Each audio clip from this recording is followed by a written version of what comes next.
just a jump, just a jump. Shivers my spine so bad. Swimming in the river takes too much. I'm trying to let go of us, but the truth is what's really no one else.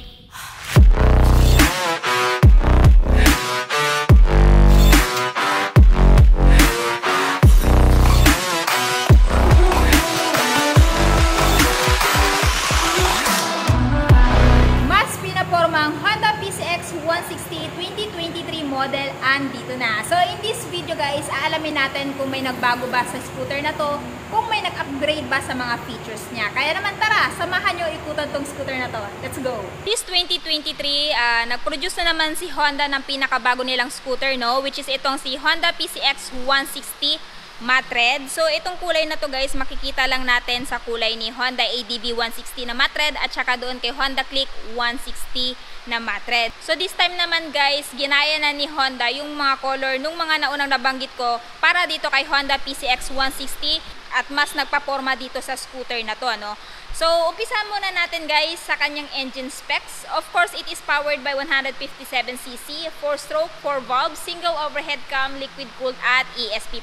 Ito ay merong lakas na 11.8 kilowatts at 8,500 RPM and max torque of 14.7 Nm at 6,500 RPM. Pagdating naman guys sa kanyang fuel tank capacity, ito ay merong fuel tank capacity na 8 liters. Kaya naman sa long ride guys, hindi ka na mabibitin pa dahil napakalaki na po ng kanyang fuel tank capacity at uma-average po siya ng 45.1 km per liter ayon sa website ni Honda. So dito tayo guys sa kanyang seat height. Pagdating naman guys sa kanyang seat height, itong si Honda PCX 160 ABS version ay merong seat height na 764mm. Kaya naman sa height ko na 5'5 guys, ayan, kitang-kita nyo na abot natin tong motor na to. At meron din po siyang minimum ground clearance na 134mm. So sa mga malalaking hams ng Pinas, hindi na madaling maabot yung ilalim na bahagi ng motor na to. So dito na tayo guys sa kanyang overall looks. So dito sa kanyang overall looks guys, ayan. So talagang masasabi mo talagang napakaganda nung ginawa ni Honda para kay PCX. Kasi nga in-upgrade na ni Honda yung kulay niya pagdating dito. So dati nakikita lang natin na ABS version is yung matte black, ngayon naman ay ginawa niyang matte red. Pero tiningnan ko yung pagkaka-matte red nitong si PCX 160 at saka yung pagkaka-matte red nitong si Honda ADV. Ayan. Mas matingkad po yung kulay ng pagkaka-matte red nitong si PCX 160 kumpara dito kay Honda ADV 160. So ayan guys, sa mga mahihilig dyan ng kulay pula, ito na po yung hinihintay ninyo, ano. So dito guys, sa itsura niya, wala naman pong binago dito aside sa color, no. Sa itsura niya guys, nandito pa rin naman yung kanyang wind visor. Yan, for better aerodynamics. Yung LED headlight niya guys, which is parang may tatlong window dito, ayan. At saka yung napaka elegant niyang eyeline, ayan. And ito guys is naka-LED na po ito lahat. Tapos nandito yung sticker ni Honda at meron pa rin naman pong sticker dito ni HSTC, stands for Honda Selectable Torque Control.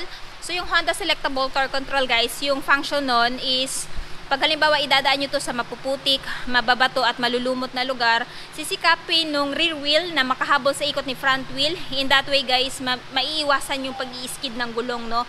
Or papabagalin yung hulihang gulong para makasabay dito sa front wheel ni Honda PCX 160. At ang kinaganda pa nito guys, equipped na din po siya ng ABS, anti-lock braking system.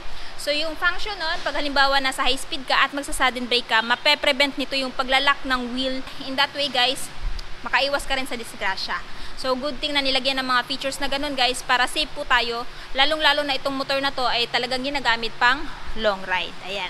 So dito suspension guys is telescopic fork suspension with single hydraulic disc brake and dual path piston brake caliper na ang brand ay Nissan. Sa tire size niya dito sa front guys, meron siyang 110 by 70 by 14. Ang brand niya po is IRC and tubeless tire na din po ito. So meaning pag mapako to, hindi po to siya basta-basta mafa-flat, no? Maiiwan lang po yung pako dito. Siguro nga nakauwi na kayo sa bahay nyo before nyo po napansin na napako po siya.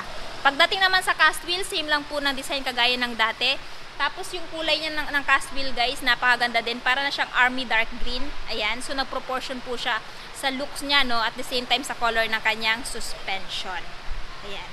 So napaka-elegant po talaga ng itsura nito guys sa personal. So dito naman tayo sa side. Ito po yung itsura niya sa side guys. Ayan.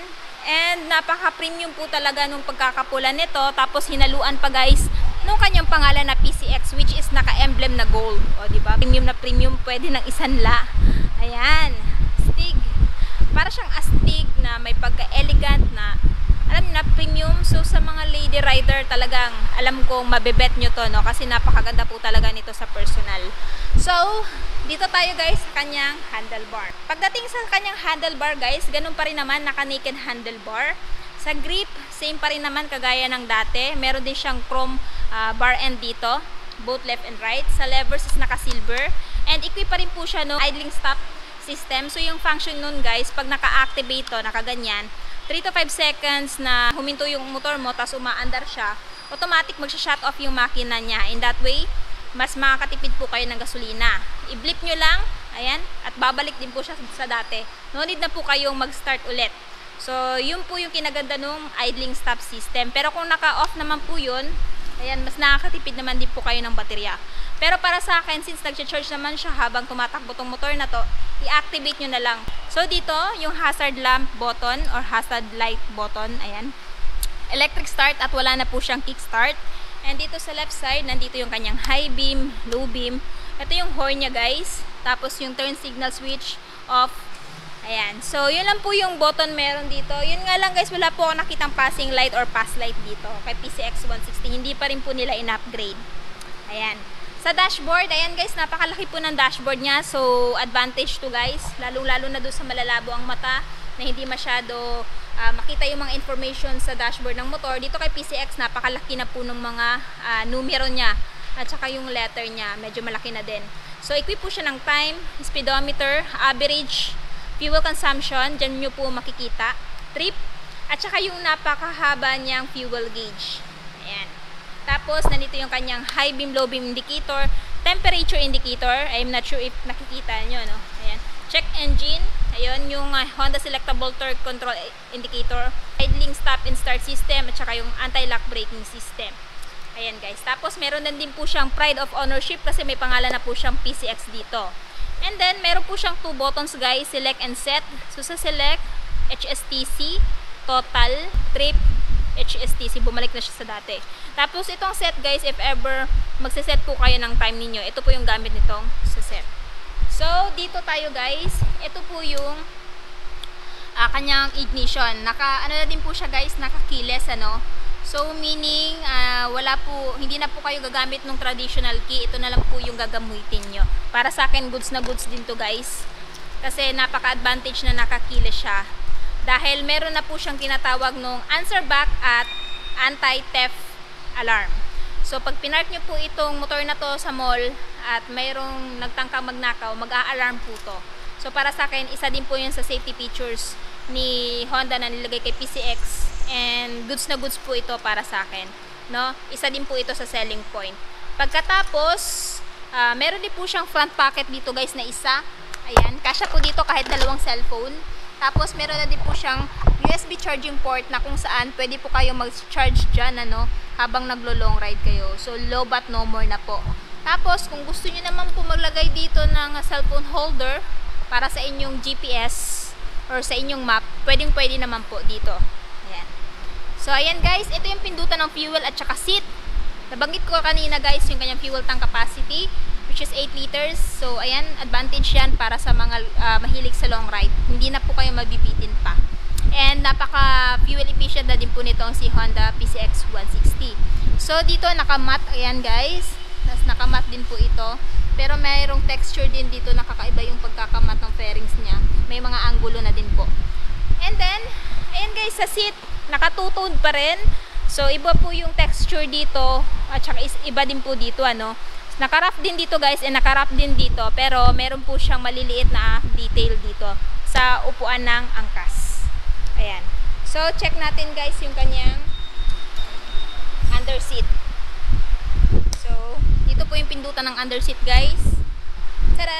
Meron po siyang underseat storage na 30 liters. Kasyang-kasya po dito ang full face helmet, raincoats, mga personal belongings ninyo. Pero kung hindi pa rin po kayo contented or kontento, pwede po kayo mag-upgrade ng top box dito. Ayan. Tapos, may libreng manual. Nandito po lahat ng information ni PCX 160. If ever po meron kayong gustong malaman. And free tools pag binili nyo po itong scooter na to. Ayan. So, balik na natin to. So, ito po yung apakan ng driver. Meron na din po siyang option for cruising style or touring style. Pwede mong iunat yung paa mo pag ngawit na ngawit ka na. Tapos, pwede ka rin mag-sitting upright position dito. Ayan. Tapos, ito po yung sa side fairing niya, guys. Nandito po yung foot peg ng angkas, pero hindi mo malalaman na siya ay foot peg kasi parang kasama na din siya sa fairings. Ayan. Pwede mong i-fold kung wala ka namang angkas. Ayan.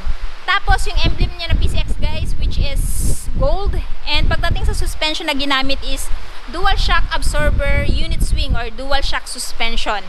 Ayan po. Tire size, guys, is 130 by 70 by 13. Ayan, tubeless tire. And ito po ay IRC brand. And same lang din po ng cast wheel, ng color, no? And para sa akin, napaka-astig. Bagay na bagay sa forma ni PCX 160.